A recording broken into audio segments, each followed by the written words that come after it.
nè con thầu tao lâu mấy rồi thầu tao nó còn sát tao lâu tao bằng tụt sang ha mía ta cái này ram liền lệ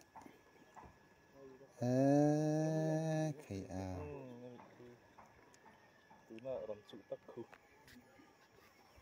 nó bon em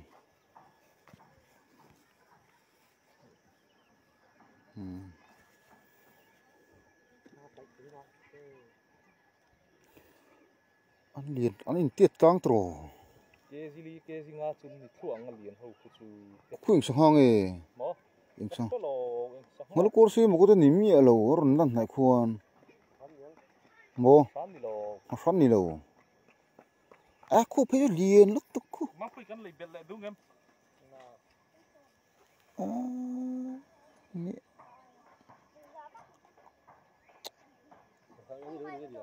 em ra mà ha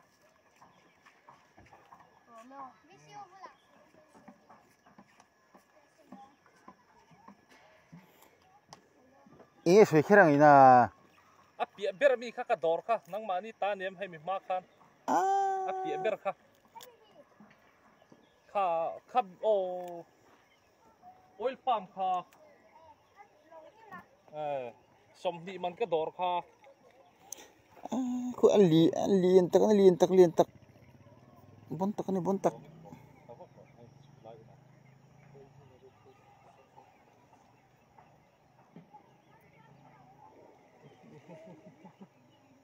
anh bị chú ta sarang hi cái thể ta chắc mà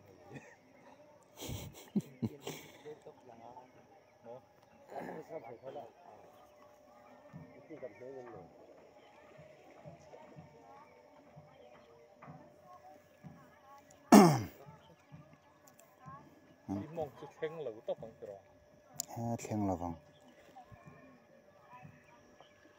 cái gì ra mà pui cam trệt mà nó để thời gian pui rồi con tưởng nó sarang khu chỉ là chúng sẽ lấy